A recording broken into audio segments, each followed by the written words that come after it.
We are rolling. Kent, thanks again for joining me on the podcast.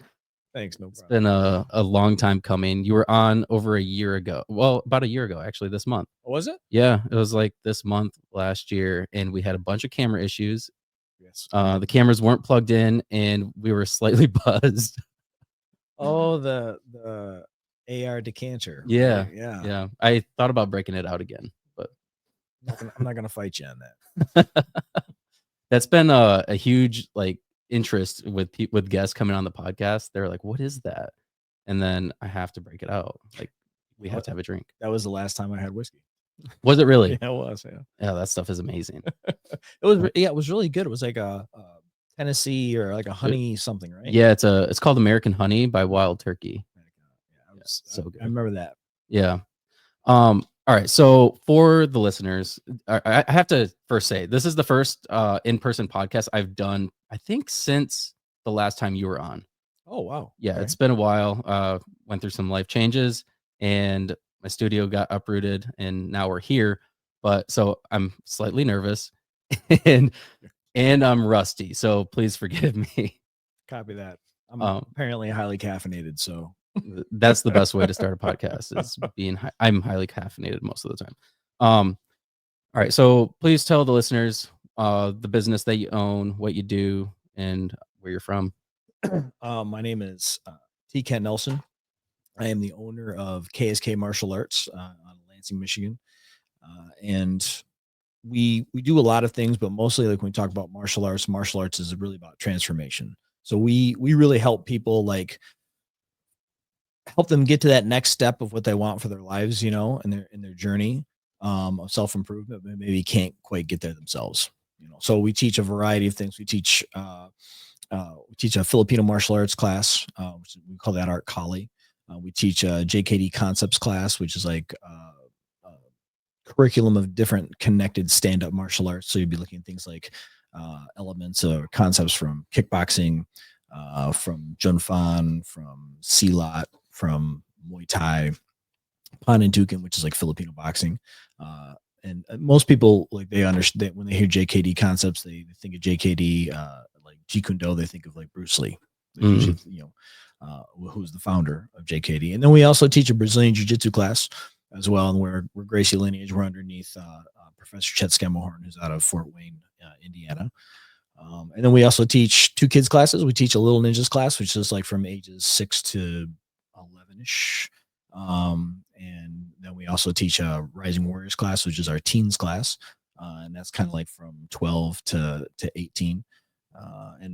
And those are kind of a mixture of like striking, clinch, takedown, grappling, just trying to teach fundamentals so that when they get into the adult program, they've got the skills to jump in and start learning, so they don't feel like total fishes out of water.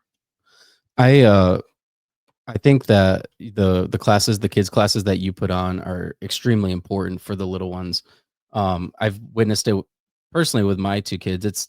It's created a lot of structure and discipline, especially for Max, my son. I remember when he first started coming to you, well,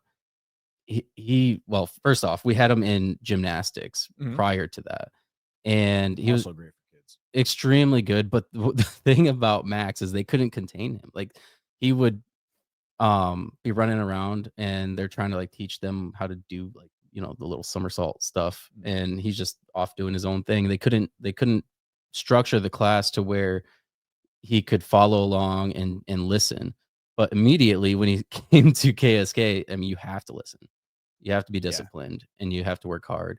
And I think that changed something in him for good, because Good. yeah, I mean, because Good to hear.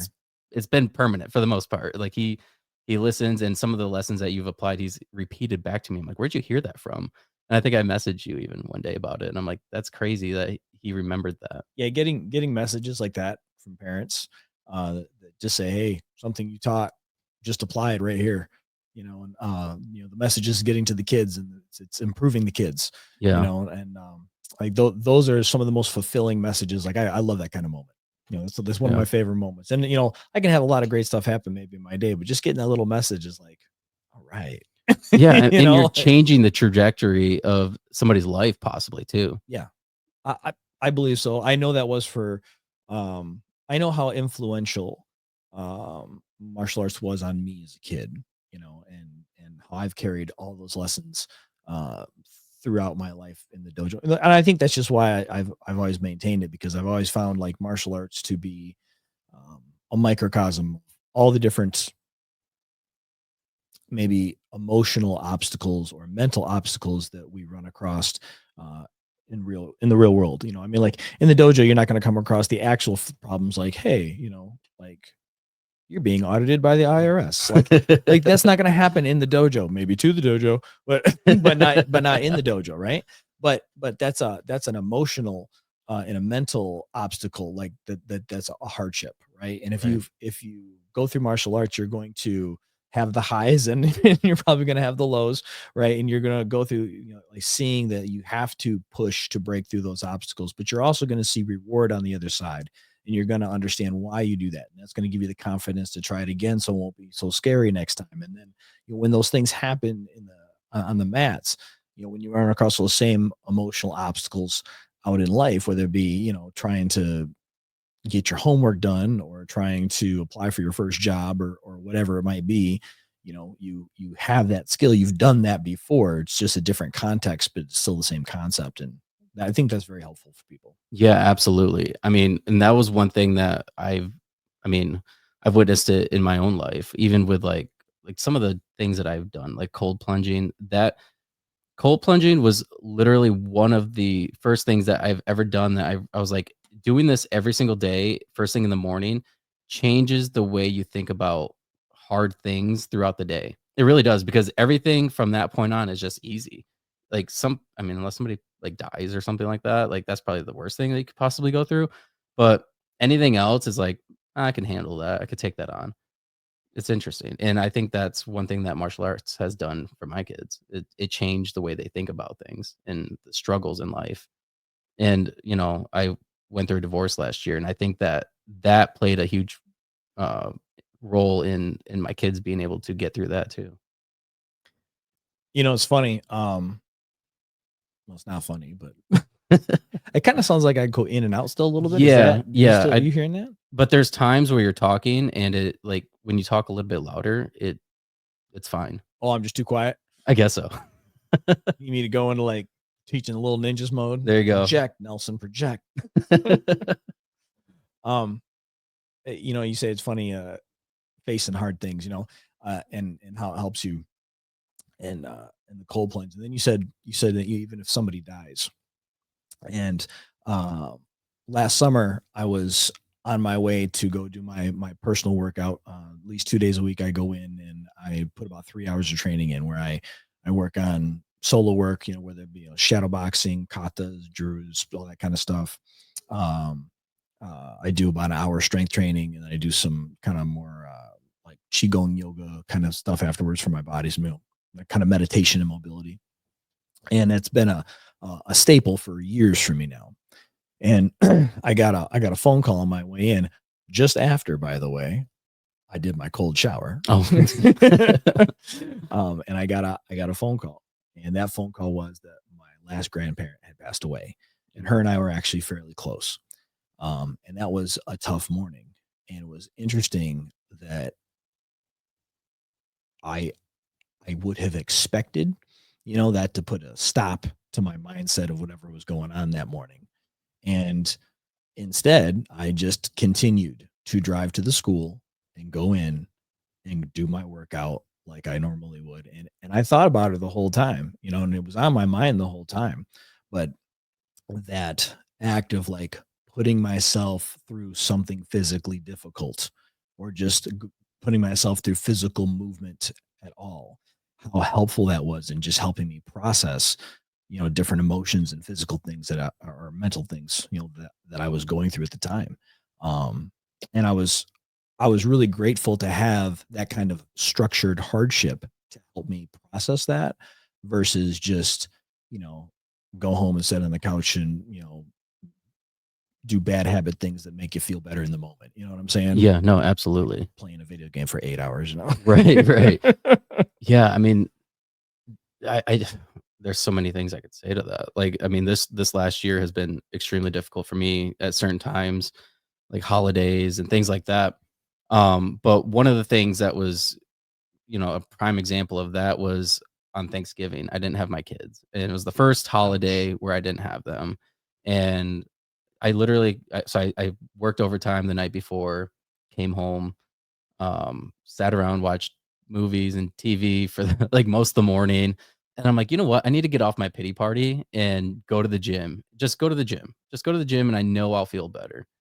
Went to the gym at like 5 o'clock in the evening, which shouldn't have taken me that long to go, but I did, and I felt amazing afterwards. It was the best thing I think I could have done in that moment.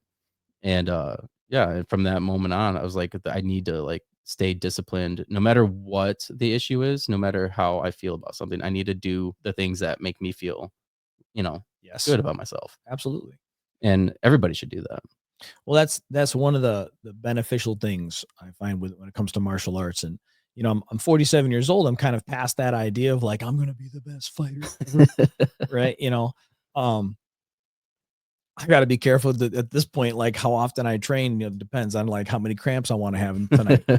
At midnight when I'm trying to get some sleep and lock right up. I shouldn't have worked out so hard. Um, but I find just I do a lot of the different martial arts because I like the different types of movement and the different ways it teaches your body to move. And I think that, and that's one of the benefits. I do enough things where I can be on the ground, I can be on my feet, I can swing weapons around, I can hit something harder, I can do something super soft and just work the mobility or work the meditation. And it's all different ways of using my body, and it's all different ways of processing other things, and channeling other things that happen in your life. And that to me is just as, if not way more valuable than the practical self-defense side of martial arts. I'm not saying there shouldn't be one, because Hmm. there should be one. Like the stuff you do should, it should be rooted in practicality, but that doesn't mean it's going to be practical for everyone, you know? And so therefore what you have to say is like, what is the positive benefits that you get out of this? Try to look beyond just that one section, Right. and if you can do that, man, it's a it's a powerful support system in your life, or at least it has been in mine. Yeah. I think just the fact of having some sort of discipline, it doesn't matter really what it is. Obviously, martial arts is a very good one because you're learning something, you're getting a skill out of it. Mhm. But having something to just be disciplined in is very important. It helps ground you as a person. I agree. I used to play the guitar. Well, I do play the I guitar. seen a video that you've just posted. I Yeah. was like, dang, he's actually really good. Oh no, not that was trash. I'm actually surprised I posted that afterwards. I was like, I can't believe I did that. Yeah, I've played since I was about I think I started playing guitar when I was 16. Okay. And for man, probably 20 years, uh, I really played. Like I was playing at one point, I was playing like 4 hours a day. What was your Um, goal? Were you trying to like I don't know. I was a teenager, like I wanted to be a martial arts instructor, but like a rock star on the weekend, you know, at like just like I didn't know, man. I was all over the place. I just knew I really liked playing. And I got an opportunity to play at a couple of clubs, play on stage a few places. I've recorded like over 100 songs. wow. Yeah, but it's all like I don't put any of that out. That's just me. There's a few people out there that have a copy or two of that stuff, but I think they're using it probably like as a coaster, but Those are the CD days? oh heck yeah, it was the CD days. I recorded in 2000. I recorded at a place called the Watchtower Recordings, I think it was in Owasso, Okay. and I worked on that project for about a year, and that was so big that we wound up splitting that into like two different projects, and that was fun to be able to actually be in a professional recording studio and like have Mm, somebody work it, know what they're doing. yeah. We didn't have anybody like come in and like master it or anything. We just best we could. Right. Um, so that's kind of fun to have that old stuff, and I wanted to do that because I had so many songs I had written, and I wanted something, and I'm at this place now, ironically. Hmm. I wanted something that if I ever got away from it, I could go back and listen to and remember, like, that's in me somewhere. I was able to do that. Yeah. It is possible. You got more stuff in you than, because we forget sometimes, Yeah. and it's funny, just last weekend I was driving home, and from a friend's house. We had dinner, and I was driving by myself in the truck, and I just got a new truck recently, and so I'm playing with the sound system, and I got my phone going on shuffle, and it pulled up one of my old songs, and that sound system in that truck is so nice, because that was the best I had ever heard that, and it was a song that it allowed me to really hear how bad I was, Just couldn't see it, couldn't hear it at the time. I thought I was amazing, but the clarity of that sound system is so good. I was able to just really be like, dang, this is trash. Oh, dang, Nelson. Don't quit teaching martial arts. That's hilarious. I guess that's the beauty about capturing things and on video and on sound is you can go back and be like, "Oh man, Yeah. what was I thinking?" Yeah. And then it also allows you to be able to like get better. And like I go back and watch some of my well, I don't watch. I like will like clip up some of my old episodes. And I'm like, "Oh man, why would I say that? Why would I do that?" Like, "Oh, that's terrible. It's so cringy."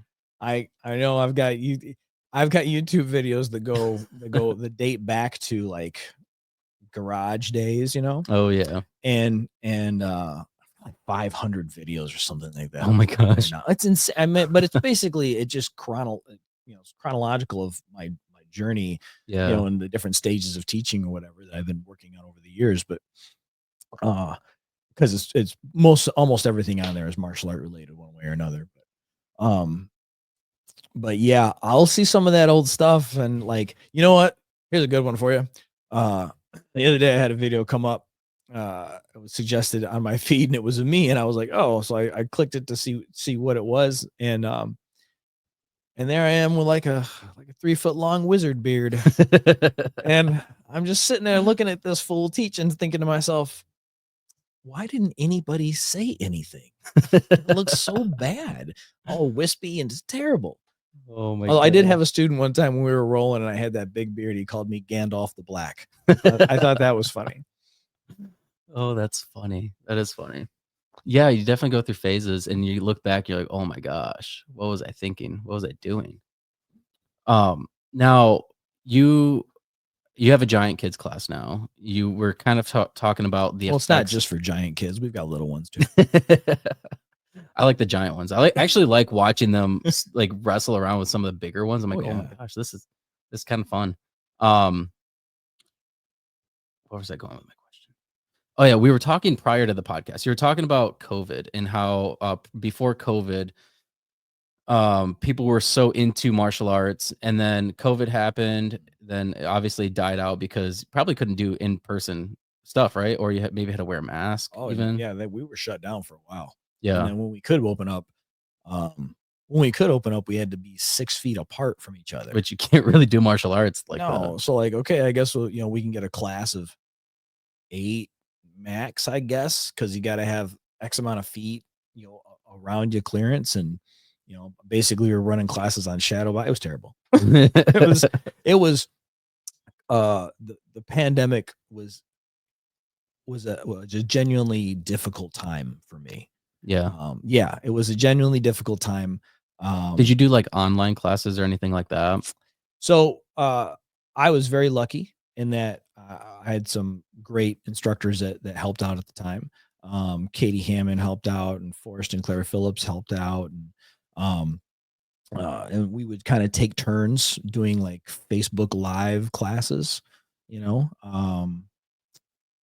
and and I was so grateful to have those guys step up and do that and kind of help out from their own individual locations, because at the time it was very difficult because I had been building this business. This is KSK's 25th year actually. Wow. Yeah, we're going to celebrate this year. We'll talk about that later. Okay. Get me off track. Um, Dang it. We're talking about online classes. Online classes, yeah. And so I've been building my business for 20 years.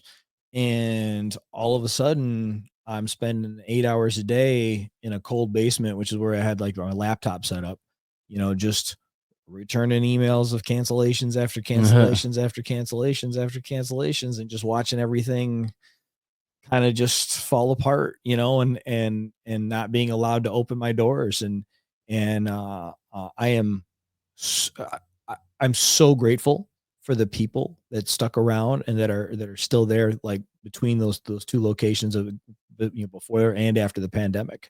Those people are family to me. Like they stuck with me through a hard time, because I watched, we lost more than 60% of Wow. our student population over like 2 months, if that. Wow. Yeah, it was hard. Every day going downstairs and looking at the emails, and it was just like, Yeah. oh God, it was tough. But I understand where people are coming from too. But so I was very grateful, and that got me through. But yeah, it seemed like what we were talking about, though, your actual question, uh, it seemed like there was a change or a shift in the way people are motivated now, to do things in person. And I think a lot of that coming from the pandemic, which put everybody in like video mode. Like most people are at home watching this right now, Yeah. you know, um, put everything in video mode. So people like do classes online, they go to school online. Yeah. And I think it's harder now for people to get the motivation to get up and go out and do stuff, Yeah. you And I know? think also too, people's idea of cleanliness and like physical like touching has changed. Like people think about things more, I think, now than they used to. Yeah. Yeah. I was at the gym yesterday morning, and this guy came up to my friend and I, and he was like, "Make sure you wipe your bars down." And we're like, "Okay." And he like he showed us this rag that he had wiped the bar, like one wipe, and it was just black. And I was like, "That is absolutely Oh, that's very disgusting." gross. And That's I'm like, very gross. "I'm gonna be wiping everything down." I used to just like touch these things without not even thinking to like anything about it. It's wild. That's really gross. But yeah, I just think that like, I mean, people's idea of like being sick has changed. Like, you used to go outside or go places, and you had a cold, and people didn't think anything of it. Yeah, like you get some sniffles. Yeah. Now people are like, "Why'd you come out? What's wrong with you?" It's yeah, like when somebody coughs now, it's different. Yeah. Like I said, I got a little something whatever in my throat when I first came in. And I need you to put on a mask, I can, sir. yeah, and I feel that I've just got a little something, whatever I was chewing on right before I left or whatever, hanging out with me. But That sounds absolutely disgusting. sweet. Just the three of us on this podcast, man.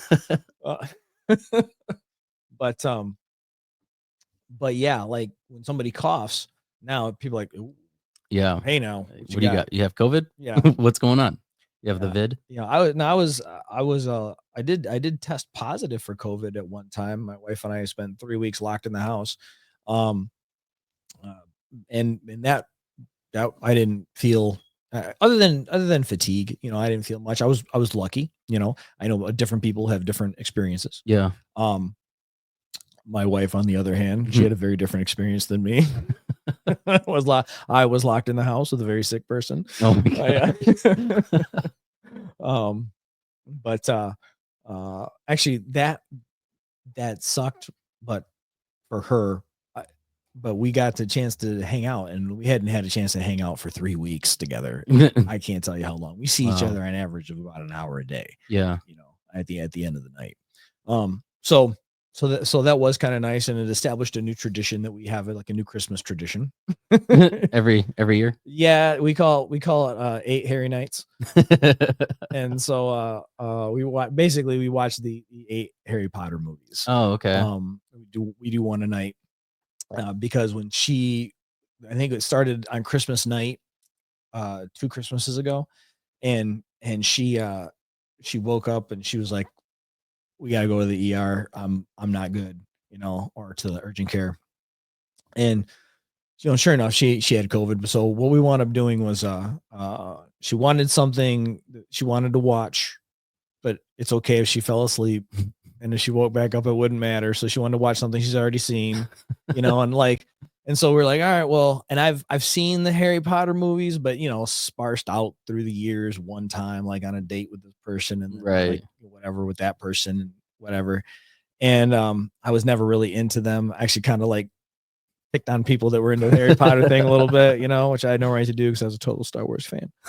Um, yeah, and so we watched the first one, and then and the next night I was like, "What do you want to do?" I was like, "I don't know. Let's watch the second one," and we wound up getting, I don't know, 3, 4 into them, and then I tested positive, and like, okay, I guess we're here for another week at least, so we just kept watching them, and so we got all the way to the end, and being able to see, that's how like such a dork, but being able to see the whole story like that, like boom, boom, boom, boom, boom, and really watch this. I mean, you can physically see the actor age, so you can feel the journey, right? Yeah. And then looking at the movies, not only is there a specific color palette to change the mood as it progresses, but it doesn't just go into this heavy political thing. It really takes it from the viewpoint of a child growing up. And so there's moments in each one that I was at the age that I had a moment like that from one of the characters I could relate to or identify Mm, with. yeah. And then it starts to get into the more political theme stuff. And I just realized I'm waving my hand all on your camera here. But then it starts to get into all the political theme stuff, which, I can relate to, because when I got into my 20s, I started paying attention to politics more, and like Yeah. and behaviors and what happened to other countries and their fall, and just the themes of morality and who we want to be as people, and it just really spoke to me. I thought like the whole thing, I thought it was really well done. And we still had 2 weeks to go, so we watched it again. We All of them? we did it again. We did 16 nights in a row, and I got that same effect, at the end of the last one, and we just kind of made it our Christmas tradition that, like, starting Christmas night, we're gonna start going through the Harry. So it's been our That Christmas tradition for a few years now. that's awesome. Yeah, and it's been fun. It's been a lot of fun. That is cool. It's cool to find just something so simple like that and just bond over. Yeah, and it's like, it's also set time on the calendar that I know my wife and I are gonna get a chance to just hang out and Yeah. veg out on the couch, and you know, Dress up in your Harry Potter outfits. we don't dress up in the Harry Potter outfit, but I will say, okay, I do have some Harry Potter socks. I don't know if that counts, but I will say there might be a plush Harry Potter blanket involved. That's hilarious. That is so funny. Well, it's Hogwarts, man. Well, it's funny because we joke about, um uh she says, "Well, I totally see why you're into Harry Potter." She's like, "You're Hogwarts." Like, you got all these different houses. That's like the different martial arts you teach, and the different age groups you teach, and Oh, that's and funny. and like and but it's all under the same banner of Hogwarts. I was like, "Holy cow." That's hilarious. That's a interesting way to look at it. Yeah, I'm back to the bearded guys again. Um, So, since COVID, have you noticed a boost in business and people signing up for classes? Has things kind of rebounded back to where they were?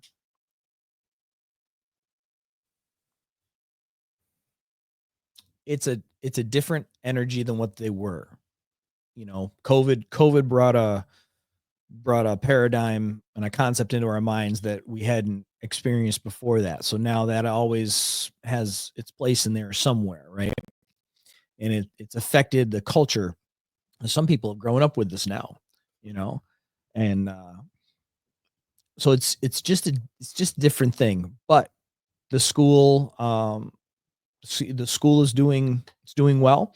Uh, we always have ebbs and flows. We have times where we've got large attendance, times when we got small attendance, but what we're always having is class. Yeah. And that's the important part. That we're always out there, we're always teaching, we're always trying to help bring value to people's lives. And I know I'm 100% aware how much that sounds like a commercial, but the reality of it is I truly believe that 100%, because I look at all the different ways it's helped me out in my life.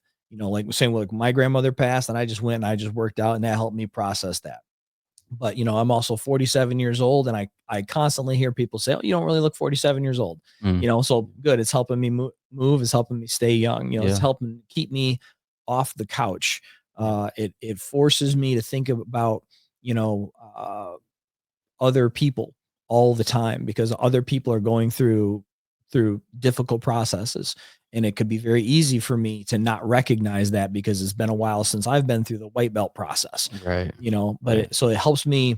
Watching people go through that helps me as a person, like, maintain like empathy for people, Yeah. and same with the kids, like, it helps me remember, like, they don't even have the same capacity yet. Like, we're literally forming their minds right now. Yeah. And so, like, how we interact with them is going to affect the framework that they look at life through moving forward. And if you're um just a mean disciplinarian shouting stuff at them and telling them they're wrong all the time, man, that crap is going to stick. And then they're going to go out there and feel like they're whatever they do is wrong all the time. And Yeah. then their behavior is going to follow that leading it, because that's the framework they're working with. But I was lucky enough to have a martial arts instructor when I was 12, named Chad Ostrander. He was teaching me Taekwondo, and he believed in me. Like, he truly believed in me, or at least he let me feel like it. Yeah. But he told me he could see something in me, and that belief, that gave me confidence to do the other stuff that I've done. And it started with that, Yeah. but starting with that framework, what are the messages that we're taught? And so that class, just working with the little guys, helps me think about what impact am I having when I interact with people. And that helps me keep myself in check and try to be a better person, Yeah. because I'm definitely not perfect. Yeah, no, You know? definitely. But one thing that's like I admired about you and your class is like afterwards, if somebody did like you would come up to my kids after class and tell them like, "Hey, you did really well today." Yeah. They may not have earned a stripe, but you noticed that they did well, Yep. and that would always it always it gets the kids because like I don't understand. Like he said I did really well, but I didn't get a stripe. Like, well, you will. That means he's noticing you. He came and complimented you. Like that's big. That's a huge thing for somebody to come and notice the hard work and the amount of effort that you're putting in. Well, I genuinely, the only way to do that can't be an act, like, the only way to do that is to genuinely pay attention to the kids, and when you Yeah. see what, so that you can catch the good moments, so that you can, like, let them know, hey, that was a good, I watch for the good stuff. Yeah. I can make corrections all day. I don't have to look for the stuff that needs to be worked on. It's there. It's Right. where I'm Yeah. looking. Oh, there it is right there. We're going to work on this now. This clearly needs work. But Right. but I hunt for those moments of being able to be like good double leg, and that moments of like, that's an awesome block, like, Yeah. I love that. And they need to know that too. They need to know when they're doing good, so they understand what doing good feels like. They understand what Right. doing good looks like, you Yeah. know? It makes them want to strive harder too. It's Yes. like that for anybody. I mean, Yes. you don't even have to be a kid. Like, there's been times where I've done jujitsu and, like I very amateur at it. But like so when I go into it, I don't really know what I'm doing. Mhm. But when the instructor's like, "Hey, that was right," or "Good job," like that makes you feel good. You're like, "Oh, okay, now I know," Now I and then I know. want to do it again. Yeah, I'm a big believer in discipline, but I'm also a big believer in positive reinforcement. Yeah, Um, when I think about, like, KSK, we have the KSK concept, which is weapon skills, empty hand skills, and thinking skills all taught under the same roof, right? When we have the KSK philosophy, which is function, fitness, and fun. It's got to be rooted in something that can be functional. Might not be functional for all people, but it's got to be rooted in something that can be functional. mhm, There should be a fitness element somewhere, because we got to be able to move our bodies. If we can't move our bodies, we can't do it, right? yeah, And it's got to be fun, because ultimately, now it doesn't mean every day has to be fun, but overall, you have to enjoy the process, right? yeah, Because if you're doing something and it's not fun, eventually you're not going to do it anymore. exactly. That's all there is to it. And I've had martial arts that I've done that I've loved the art, but training with the person I was training with was not fun. And Mm, even though I may have made it many years into training that art, eventually I walked away from, on more than one occasion, from not arts, but teachers. I walked away Mhm. from people that was like, yeah, you just don't make this fun. Yeah. And conversely speaking, I have been with certain teachers for years now because they make it enjoyable. They Yeah. make it fun. And that was just a lesson to me. It was like, what is the experience that I want to give to my students? Because whatever they experience, they get. Like I have a huge hand in that. So therefore I also have some choice. It's not just about like, oh yeah, how you act is what they get. Yeah. Like, no, I literally I have choice on like what do I put forward out there? I give them something good. They've got something good to give someone else. Mm. And I just keep handing this camera. I see. The people watching are like, "What? Why does he What? keep doing It was that?" what's he saying? Yeah. But yeah, so like and man, I talk about with my own students that I believe teaching is a sacred thing, and I absolutely love teaching, and I do believe teaching is a sacred thing because it does help keep me in check. It does help Mm. me remember like, hey, you're putting stuff out there, Yeah. and you're affecting other people, and that's important, especially when I'm not feeling like it that day. I'm a human being. Those are the most important days. Yeah, they really are. They really are. Like do we develop the habit of like tossing stuff around when we're mad, Right. and upset, or do we develop the habit of this is the time to make sure we treat the people around us Yeah. even better to make sure that we don't spit this poison out on them, Right. you know? Yeah. And we've all done it, right? I've done it. I've done that moment where like I'm super frustrated about something and then I'm really short with the person who's just trying to help me. Yeah, And it's not really directed at them. It's the tone of frustration that I allow, and I've seen myself do that to people, and the people that respected me or people that love me, and luckily they still love me, but right. I was at that place where it happened to me enough times as well that I started to recognize when I would do that and be like, oh, I'm making that person probably feel the way I feel when this person does that to me. How long Let me get out of that habit how now. long of being a business owner did it take you to learn that? I feel like I'm still learning it. Uh, I get reminded every once in a while. I don't know. I mean, like I've been doing KSK has been officially a business for 25 years. It's way more than a business to me. Yeah. It was the business name, was Right. put out 25 years ago, and you know, it's been a journey of me, to be Yeah. honest with you. Like, and it's because I've been so many different versions of me over these last 25 years through the different instructors I've had, but mostly through the different students I've had, because the different students have really molded a big part of how I think and who I am. Mhm. My teachers do too, absolutely. Yeah. But it's the students that I see every day that like uh, that I get to meet and have interesting conversations with and Yeah. learn new things about. Right.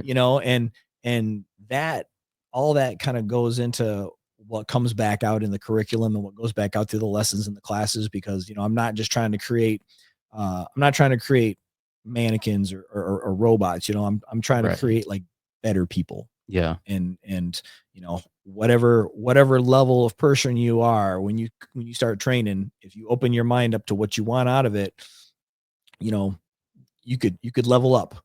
Yeah. You could level up through martial arts, and but it's about how you approach it in your mind. Are you here to hurt somebody, or are you here to become better? Because if you're here to become better, man, it'll show you some stuff about yourself. No, definitely. Jiu-jitsu will do it the fastest. Yes. Yes, it will. How long have you been doing jujitsu? um let's see, I've been doing jujitsu. Why would you ask me this question, right? I've been doing jujitsu 15 years. I've been doing grappling probably 18 years, something like that. I started grappling in 2007. I was 30 when I started grappling. Wow. Yeah, I was late to the game. Yeah. And I started studying combat submission wrestling under Coach Sean Kitzman through Eric Paulson's program, and I got like student level 3 up to there, and then I was helping coach the Lansing Mash fight team at the time, and they kept talking about, have you rolled with this guy BA? Have you rolled with this guy BA? I'm like, I don't know who you're even talking about. Does BA stand for? Uh, Barrett. Oh. Yeah. But sounds like it stands for badass. And let me tell you something. It did. Really? Oh yeah. So I in 2010, in January 2010, I went to go meet him, and I had never rolled with. He was a jiu-jitsu purple at the time. I had never rolled with a jiu-jitsu purple belt. I just kind of done the rolling I'd done with my coach, and my students, and the level of control this man had over me was insane, disturbingly, and so I started studying jujitsu there, and that led me to his Professor Chet Skemahorn, out of Gracie Jiu-Jitsu Fort Wayne, and I've been consistently studying jujitsu ever since. So yeah, so 15 years, and um, hoping to get my black belt for the 20-year mark. But Wow. if it takes 20 years, it takes 20 years. Yeah, no, absolutely. So when you are studying a martial arts, what does that process look like? Like, do you go to seminars, or do you have to consistently like go to a class like how you teach, where where you have to show up like twice a week or whatever? So my path has been a little bit different. Um, so when I was, mm, from the age of 7 when I started up through probably my early 20s, maybe, I went to classes on a regular basis. And then I uh, heard about these guys that do seminars, and I got the opportunity to go to a seminar in Mason, Michigan, when I was maybe 20, uh, of Tadashi Yamashita, and I'm probably wrong about my age there, to be honest with you. Like, I have to really stop and think about it, but I was young. Okay. I was I don't know if I was into my 20s. I may have been. Not drinking age yet. I'll put it that way, because I have that memory still. No. So but I was like, oh, this martial arts master like travels here. So that was cool to see, and that kind of got me thinking a little bit. And then, so this guy travels around the world teaching martial arts. I thought, how cool is that? I want to be able to travel and teach martial arts. And then years, so I started attending seminars as ways, because like you couldn't train with him any other way. You had to follow him, do seminars. And then I also met, well, geez, yeah, it's like when I met Inasanto, I discovered that he traveled and because I met him through seminars. He traveled and did seminars, but he also had a school. And so he had a school and he traveled. And I was like, whoa, no, that's even better.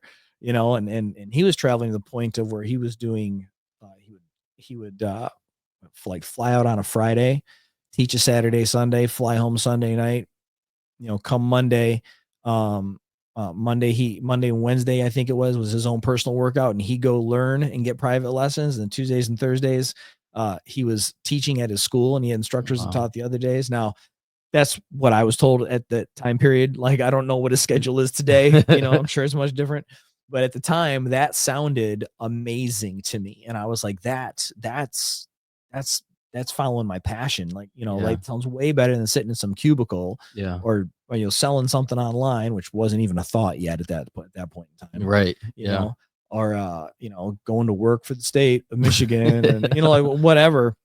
Like, it's like I didn't want to do martial arts like just go to classes at night. I Right. wanted to Right. be able to travel, and I wanted to be able, and I started training with a man named Charles Peterson in Shorin-ryu, Nakazawa Shorinkan Shorin-ryu, and I was going to his classes in my early 20s, and I was going to his classes on a regular basis.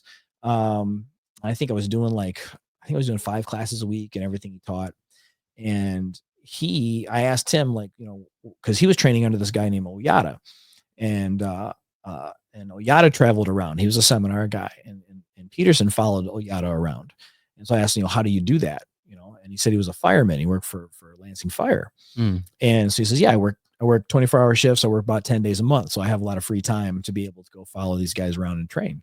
Wow. And so I was like, okay, now I think I have a career path, and I'm even become a fireman.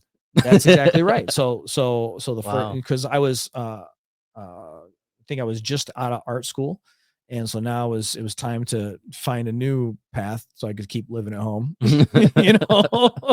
And so I went to fire 1 and 2. I got my paramedics license through LCC. I went to paramedic school through LCC, and and I did all of that just so I could work a schedule that would allow me to travel and train. Wow.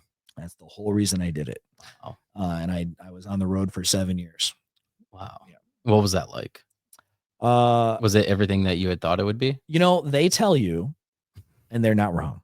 They tell you when you're in paramedic school, like on the first day, you know, I say paramedic school, like, but like, I mean, the whole experience, you know what I'm saying? Because they say it to EMTs and everybody too, but they do tell you, you know, it is 90% boredom and 10% sheer terror. Oh boy. And it sounds like, oh yeah. Yeah. It is 90% boredom and 10% sheer terror. That is not a joke. What were some of the things that you would see? On which side of the scale? Okay, so I mean, I would assume that you would probably see like some really traumatic things. Yes. But then I would also assume that you would see some wild things. So yeah, you do. So here's a good example of contrast. Here's a good example of contrast.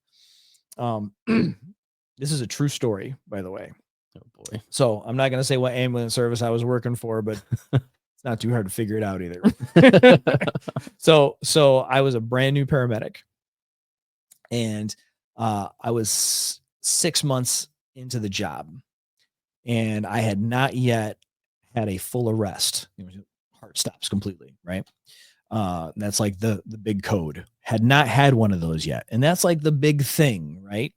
That's you want to achieve, or no? That's the big, like, you know, that is this is the bring him back to life moment. Right. This isn't the keep him from dying moment. This is the bring him back to life moment. Right. Hadn't had one of those yet, and kind of nervous to see how I do because like, I mean, I hadn't practiced the skill. I hadn't been able to do it since paramedic school, you know, and I could read through the steps. My partner and I could practice, but it's not the same as like dealing with all the stuff, you know? Yeah. And to be honest with you, I had kind of almost forgotten about it. I got into the groove of just being a medic.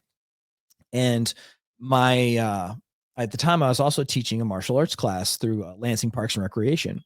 And my senior student at the time was like in high school, and had to do like an explorer program for EMS or whatever. Okay. And was ironically my ride along that day. Oh my god. So my senior student, who's like a teenager, is also my ride along. So it's myself, my partner, and him. So the three of us. And we're it's a beautiful Sunday, sunny day. And we got the grill out, and we're cooking burgers. We hadn't pulled a call all day long, you know, and I was like, and we thought it was like what they call third rider syndrome. It's because you don't get to pull any calls when there's a student that needs calls, you know, so you don't get any. And man, I could not wait to eat. And I put that burger on that plate, and those tones dropped for my very first full arrest. And I was like, oh my gosh. And I've got my student with me here, which is even like more like, well, you got to be kidding me, right? And so I woofed this burger down. I discovered you can eat an entire cheeseburger in like that quick. You know, so I was not gonna miss this burger, right? And so I won't come back to no cold burger. So we get there, and she's down, and we start working her. There's fire departments there helping out with first responders. So I put they're doing CPR. We drop the tube. You know, we're got the patches on. We're doing all the stuff you're supposed to do, right? And we're doing CPR, and my student's kind of like a little off on the, you know, beat, and I'm bagging, and I just look at him, and I was like, I can't believe I told the story. I just look at him, and I was like, I got sunshine on a cloudy day. And that's just looking at me like I am like, what? And he goes, when it's cold outside, I got the month of May. And I would look over at the firefighters, and all of a sudden we're I guess. And we're helping them just stay and beat. And we're just singing My Girl, running this code. Oh You my know, god. it was surreal. And it was crazy. And then so anyways, that was the first full arrest. And we got her in and started to get her. I think we got her back. Actually, Imagine coming back yeah, to everybody's singing. yeah. Um, I've got sunshine. well, she wasn't like I'm back, but like we got a heartbeat again, and that was like, that was this weird, crazy, like adrenaline filled. It's the first code. I've got this kid with me. There's this weird organic musical moment that happens, and then like as I'm trying to write the run report and figure this all out in my head, boom, we get tones dropped for choking. And it's like out DeWitt, it's like on the other side. So we're coming from Sparrow and we are hauling butt to get there, right? And we're, my student and I are looking at each other and we're like, yeah, this is the best job ever. This is so great. Like, who are we gonna save now? And and we get there and this old man answers the door. And we're like, we got to call, somebody's choking. He goes, yeah, yeah. About a half hour ago, I swallowed a chocolate chip cookie and I can still kind of feel it right there. What do you think about that? And it's just like, just stood there in disbelief. Like we had just came from the most weird, adrenaline filled, surreal experience to, Oh, an alive, well spoken person. I don't even know how to like, man, like a cookie scratch, Drink some milk. a cookie scratch. So especially when you get those tones that like it's a choking, like you're envisioning the worst of the worst, Right. and Hard candy. yeah, Something stuck. my, when I was a little kid, my grandma Jean was still alive. She's telling this story when I was like super little, like single digits, like probably like 5 or less. She was playing a board game with her mother, my great grandmother, called Aggravation, and Mm-mm. it's like this game with marbles. Okay. And I was like, I must have been super young because I was just like waddling around. She said I was walking around and she looked down and she couldn't see one of the marbles. Oh no. And she got it in her head that I swallowed the marble. And so they picked me upside down and were like beating my back, trying to get me to spit this marble. I never spit a marble. She dropped the marble on the floor. Like I never ate this marble. And she just beating the heck out of me, holding me upside down. Oh my gosh. Would that be a choking call or a domestic abuse call? I think that's a CPS case.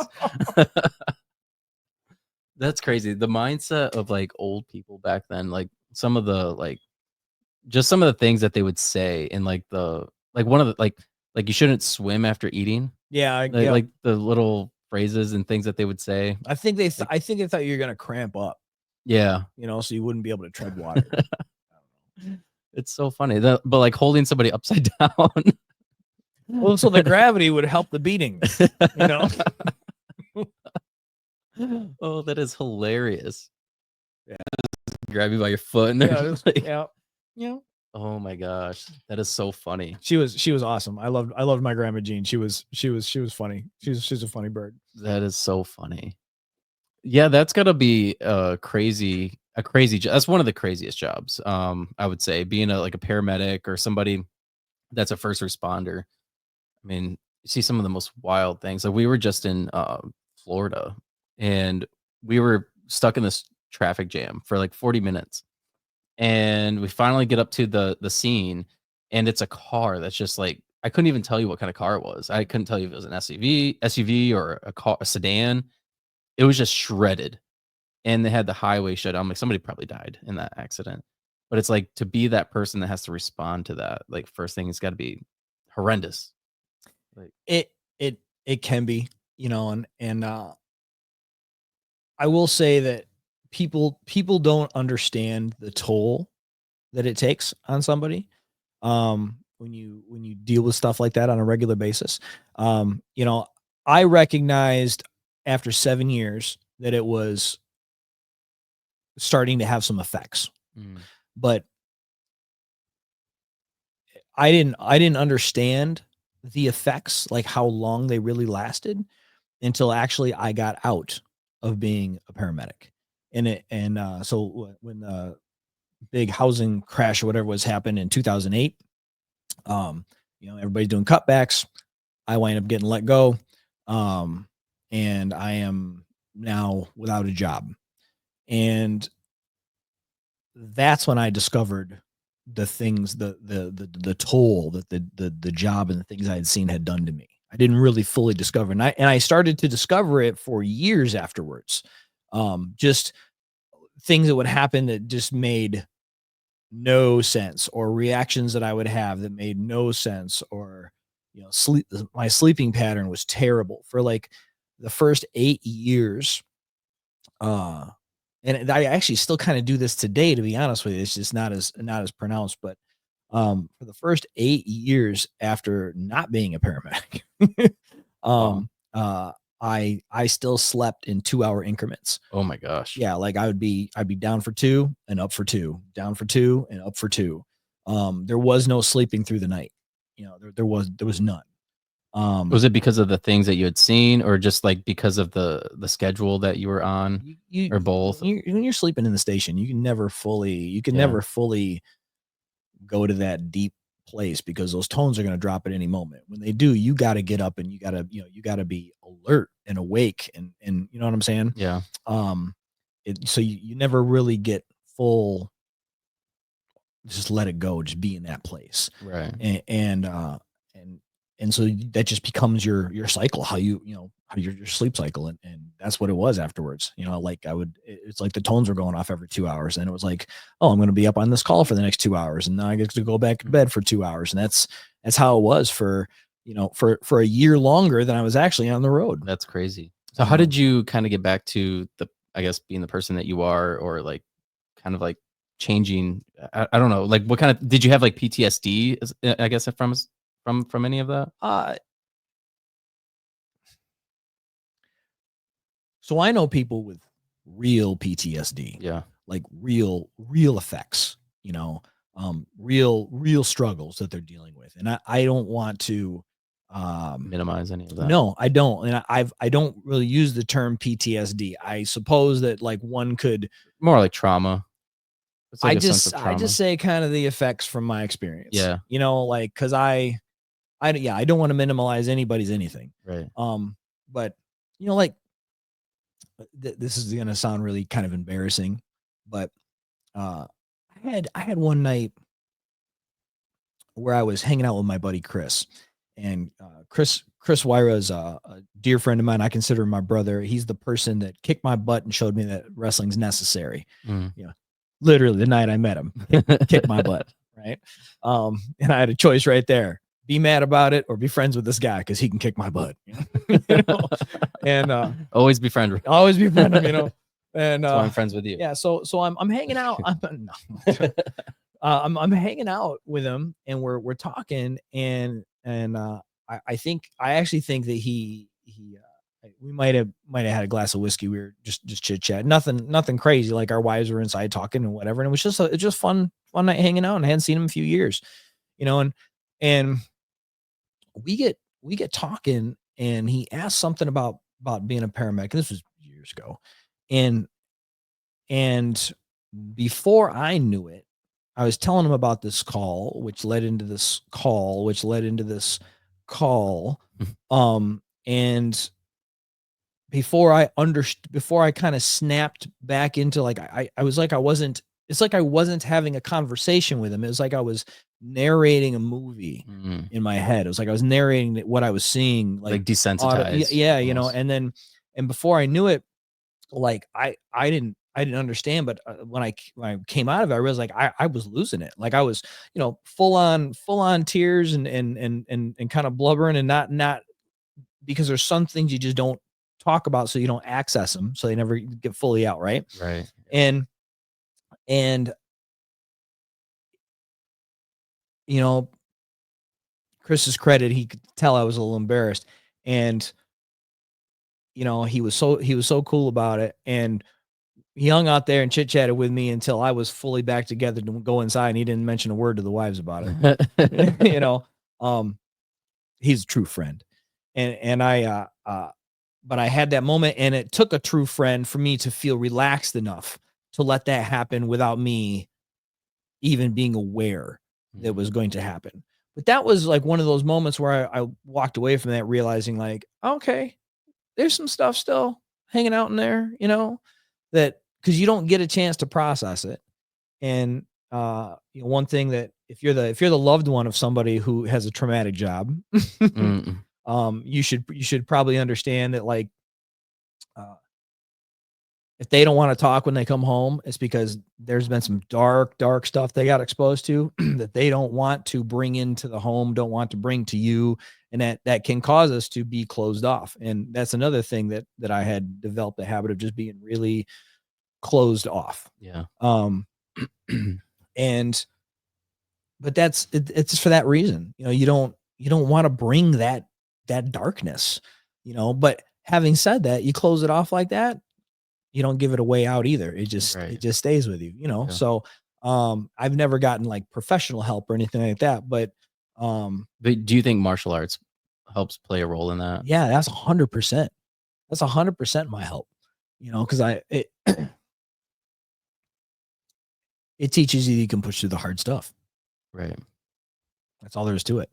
And you're gonna have hard stuff. And when you're a paramedic, you're gonna see, hard stuff. If you're a cop, you're gonna see hard stuff. If you're a firefighter, you can see hard stuff. If you're a soldier, you're gonna see hard stuff. So having some kind of healthy way, either an outlet or to channel those things, is crucial. And for me, my way, my path, my my salvation was martial arts. Yeah. Yeah. There was a guy I had on the podcast, one of my favorite stories of just complete resilience and overcoming. His name's Noah Galloway. He was he was in the army and had an arm and a leg blown off. And obviously he got, medically discharged and then came home and just became a drunk. Was drinking all the time, sleep till noon. He had two, like I think 2 young boys, and finally one day realized, "I don't want my kids to see me like this anymore. I'm tired of it." And but he had, like, every excuse to just wanna be depressed and not want to continue. I mean, life changed drastically in, in just a moment. He lost a complete whole side of his body, essentially. Wow. And, so he started getting fit, started going to the gym, working out, and became the cover of Men's Health magazine. And then ended up going on Dancing with the Stars, and then went on Ellen, and, like, his life just completely changed. He wrote a book, and he did my podcast, which is, a huge Here's your accolade. He did podcast? my podcast. That's awesome. I'm just kidding. It was not a huge accolade, but still, it's like he it was cool to have him on. But to hear that, and to hear somebody that had gone through something so traumatic, but still found a way to develop who they are as a person, and kind of come out of that. I'm sure he still struggles mentally with things, Oh, yeah, I'm sure he does. daily, Yeah. but, to be able to find a way to push through that is very important. Yeah. It's funny. I mean, I sound like a broken record, but I can't overstate the benefits that I've gotten out of it in my life. There's not a single area of my life that it hasn't affected, that martial arts training and the lessons I've learned from it hasn't affected me in some way, down to almost every single human being I know at this point. I bet, I could imagine. I mean, we were simply talking about the bad deal that you had made, before the podcast. We won't go into details, but, like, giving somebody your Way to last put it, the bad deal I made. well, not you made, I'm sorry. The bad deal that you were involved in where somebody took your money and it didn't even benefit you, but, like, This is not about cocaine. This is not about it's cocaine. the drug deal gone bad. Um, but where you made this business deal and it didn't seem to work out for you, and then you still that was at the beginning of your business? Yeah. And here you are 25 or 20 years later, however long that 20, was, yeah. Yeah. and you're still going, and you didn't let that defeat you. Yeah, yeah, it's crazy to me. Like it still I don't even talk about it in class hardly. It doesn't feel like it snuck up on me that it was 25 years. Wow. I was like, "Oh, I think we officially made it legal in 2000." holy cow, it's 25 years, you know. That's Like, crazy. yeah, it just sort of blew me away. And then I did the same math and realized that this is also my 40th year doing martial arts. Wow. And yeah, so this is my 40-25 year. And to celebrate, I'm doing something this year that I've never done before, always wanted to do. I love the art of Silat. It's an Indonesian, Malaysian martial art. I love the art of Silat. It's so good for the way to move your body and flow, and it's just fun. And it's a big part of my curriculum. But I've never done like a seminar or a camp on it. And Mhm. I've always had the opportunity when I was taking the opportunity I could to go to like Guru Dan's Dan Asano Silat Camp um, in California, and that's always over Mother's Day weekend. Um, a fantastic event, by the way. If you're into Silat, you really should go. But I always thought it'd be really cool to do one of these someday. Wouldn't it be cool to get to this point someday? You know, and I said, man, I got 40 years in. Is it? I think it's someday. And so we're gonna do our very first Silat camp, June Wow. 28th and 29th. That's the date we're looking at right now. Wow. Yep. And so I'm doing that just to say this is something I always wanted to do, wanted to get there someday. And you know, when is someday gonna be? Yeah. 40 years, 25 years. Let's do it. That's Let's do it. awesome. If I got two people there, if I've got, you know, 52 people there, either way, I'm doing So it. is it the fundamentals? Like what exactly would you be teaching? So I think what we're gonna do, I'm gonna do something that's kind of a little contrast to what I've seen in the past and the model I've followed in the past. You know, when I would go to like Kali and JKD seminars and CLAT seminars and stuff like that, um, they were always teaching to a broad range across the room of experience. And so they would throw like the whole art at you, Mm, right? yeah. And I love that. I loved it because like I got to see all the stuff I would eventually learn. Mm, But what's tough about that is, they feed you through a fire hose, it's right, it's right. hard to your cup is full pretty fast, Yep. right? And then like trying to understand and organize it in your mind and all that kind of stuff is tough to do. And it's hard to focus in on fine details. With like if we're gonna cover 25 techniques in an hour versus we're going to cover 2 techniques in an hour, you can cover more details with that. Yep. And so what I decided to do this time around is I think we're going to focus on about 5 fundamental concepts out of CLAT, like the foot sweeps, the back sweeps, put all the stuff everybody really likes when they see it and they go, oh, I want to be able to do that. So focus on that. So the first day we'll focus primarily on establishing that stuff, breaking it down, getting into the details of the angles that make it work, looking at some of the entries to get to it, and make sure that you really understand these pieces so that you physically walk away feeling like, oh, I understand that better now. Mm. Not just like, oh, that was a cool demonstration of a bunch of stuff I don't know. You know what I Right, mean? right. Because I've felt that way before and I've done that to people before, and Yeah. I'm trying to, as in my old age, I'm trying to correct that. And so on the second day, I think we're gonna then look at training methods from those techniques. So basically, we'll look at things like how to find it out of like flow with Filipino hubud. We'll look at look at chaining techniques together, what to do, like how when one fails, go to another one. Mm. Kind of like a counter recounter sort of feel. Develop like a lot of the sensitivity and also be able to just straight up answer people's questions, about what didn't you get yesterday? What are you still having a hard time with? Because we're just going to take the material that we established the foundation of on the first day, and we're just going to throw it in a bunch of training methods on the second day. So it's going That'd to be be a good fun. time. That'd be fun. So what is the experience level for the people that can sign up for it? This I'm for this camp. I'm not. It's not going to have to be any experience at all. It's just. Oh, It's okay. going to be. We're going to try to set this up so that all levels would enjoy this. Okay. Yeah. Cool. And it's like an all day thing both days? Yeah, I think it's going to be 10 to 4. We'll we'll Okay. we'll, we'll take a 1 hour lunch break in there, but I think we're going to do 10 to 4. We'll do three, essentially 3 90-minute sections, so that it's sort of broke up to give you enough time for each section to like layer in the technique. So you get like a half an hour of like introduction to it, right? And then you get a good hour of like repping it different ways, so that you get the mechanic down. And we'll do that for foot sweeps for the first, probably back sweeps for the second session, probably put Kapala for the third, which is like a head arm turn throw. Mhm. and just talk about the different concepts and angles and make that stuff work, and then so it doesn't really matter like whatever level you're at, it's going to be beneficial for you. Yeah. Uh I have yet to find somebody that has come into my class with experience that didn't benefit from slowing down and looking at a detail or two. Mm. And Yeah. that's not to toot my own horn. That's people's the experience I see. Yeah. Because when I bring in or I go to my teachers, like when I go see Guru Dan Inosanto or when I bring in Guru Daniel Lanero to learn Silat from, uh, that's we take the time to do the little pieces to understand all the kind of stuff, and that's important. And I always benefit from that experience too. Yeah. So Yeah.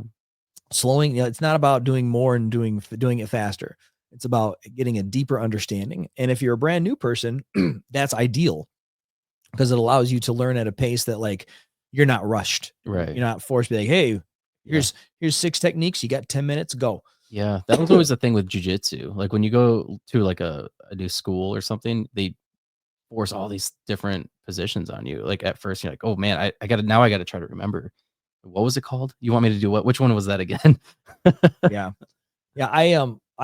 I use my jujitsu teacher's kind of formula for most of my classes. I kind of have two different types of classes I'll teach, but one method I'll teach is like we'll usually teach you a technique in isolation for the first half hour.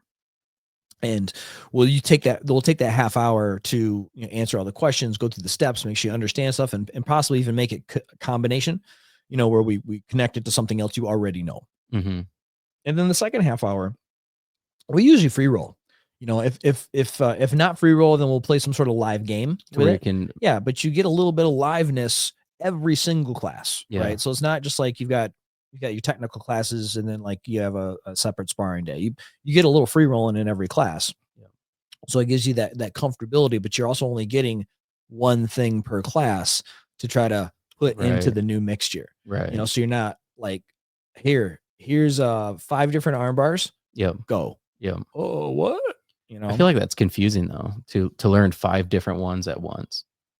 So I 100% will teach multiple, like if I'm teaching a seminar, and I get this from my primary instructor, Guru Dan Inosanto, like I will teach a lot of variation. Mm-hmm. But that's because when I started going to Guru Dan seminars, like I was so overwhelmed. You would get 10 techniques in 3 minutes. Oh wow. And then then he give you 10 more and then 3 more minutes and 10 more. And it wasn't until somebody helped me out and was like, hey, he doesn't expect you to get all 10. All 10. He's going to show you 10 techniques. You pick one, the one that you like or the one that you need, and you practice that for 3 minutes till you get the feel down, take your note, and then we're going to look at the next batch and pick one out of that. So you could go to the same seminar 10 times and get 10 different things out of it. Wow. But people don't look at it that way. Right. So when I started doing seminars, I started doing that way initially, but I found that it was a better fit for me. Like if you watch any of my like weapon camp DVDs or any kind of that kind of stuff, DVDs. Yeah, right. We really don't do the DVDs anymore. Now you can get that stuff. If you go to the website, there's a little thing that says like online learning or something like that, and it takes it to a where you can download and stream like our weapon camps and purchase them digitally. But those I really try to instead like I look at everybody across the room from no experience to complete experience. I'm sorry. You're fine. From no experience to complete experience.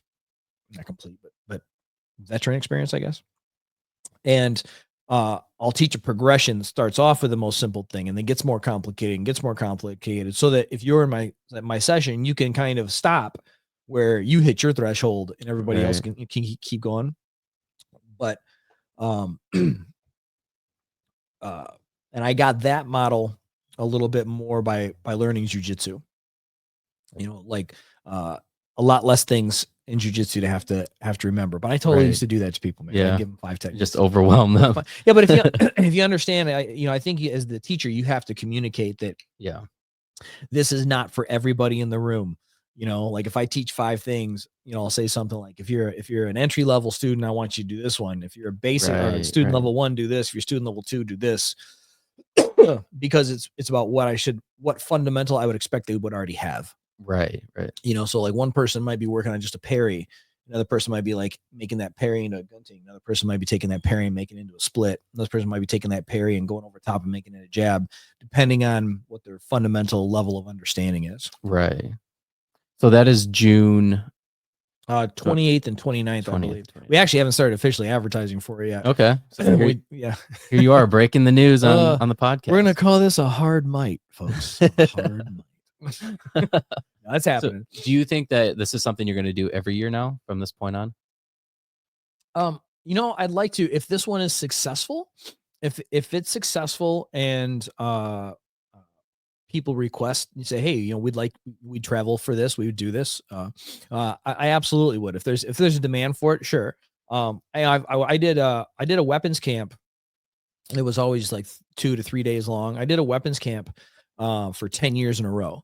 And I still get people that will send me messages. When's your next weapons camp? Wow. When's your next one? Yeah, COVID kind of put an end to it. And then just trying to get back into it. So many different things were like, can we do this? Can we do that? People didn't want to travel. Airfare went to like skyrocketed for a while there. And so we kind of didn't get back to it. And rather than doing another weapons camp, we're like, let's do Silat Camp. I've always wanted to do a Silat Camp, So we're trying to decide if we wanted to make an annual thing or like go every other year with like a Silat Camp weapons camp or Silat Camp JKD camp. There's so much we could do. And there's so much good stuff out there to share with people if people want to come learn. Yeah, no, absolutely. Yeah. Is there anything else you want to touch or talk about on the podcast? Man. We've been going for over an hour.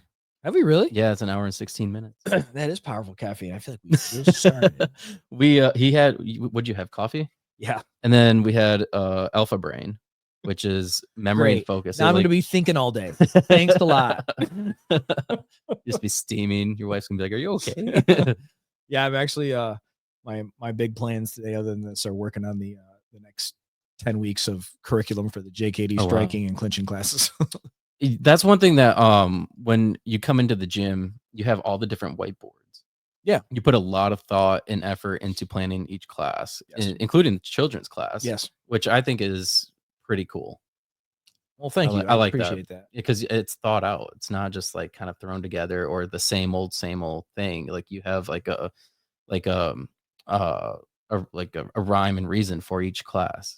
You would think I am a mad scientist going through a lot of unnecessary steps if you ever watched me put together a lesson plan. When I put my lesson plan days together, they're like, I've been down there for like 8 hours at a chunk, and I got rank requirements sitting out and I've got training methods sitting out and then I've got like testing methods sitting out and I'm like, well, which students are really coming to class right now? So I can just grab, I got my cycle chart sitting out and it's a mess. And I even sit there and I think to myself, like, this is a mess, Nelson.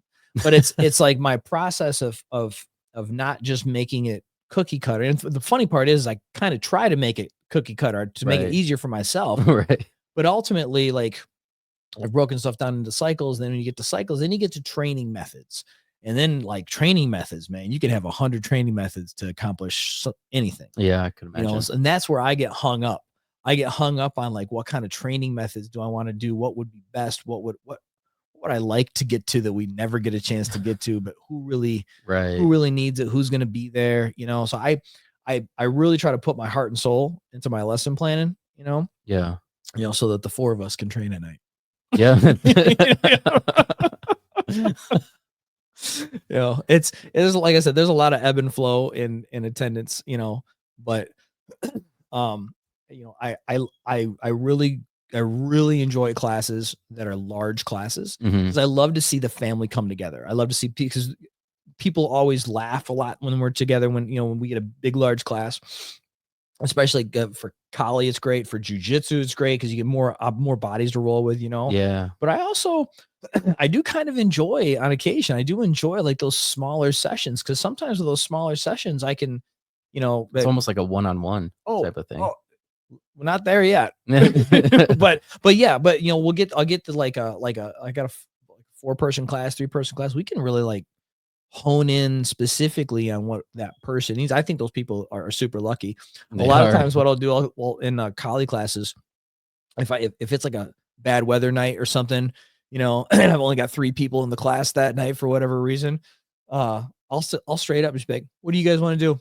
Anything you want. You guys came out in this cruddy weather and everybody stayed home. What do you want to do?" That's And cool. people will ask about, karambit or palm stick or malong or something that they don't it's in their future. It looks cool. They're not there yet. They want to experiment and play with it. Yeah, Yeah, grab the knives. Let's that's go. cool. Yeah. That is cool.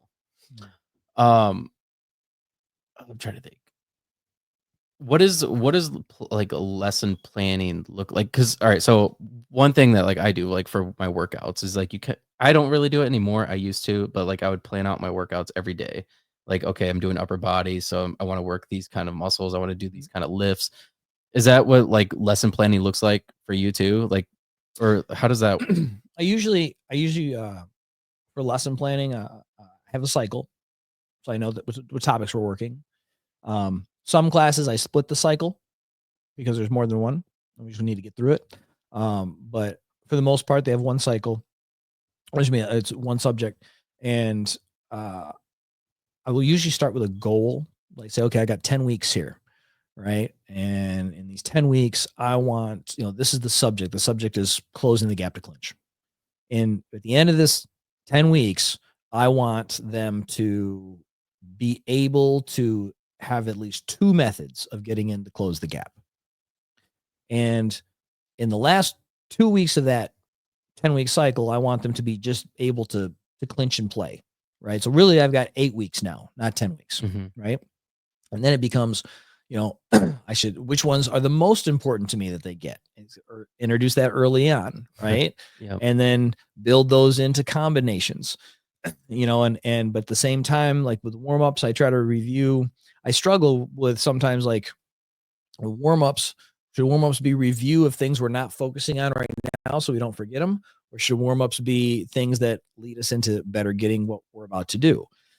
So I kind of I play with that back and forth, because if we spend 10 weeks on trapping, and then we're going to go into closing, like, right, we just spent 10 weeks on trapping. We're about to go in the next couple of weeks. We're going to transition. We're going to go 10 weeks on Hanatukan, which is like Filipino entries Mm. in our JKD concepts class.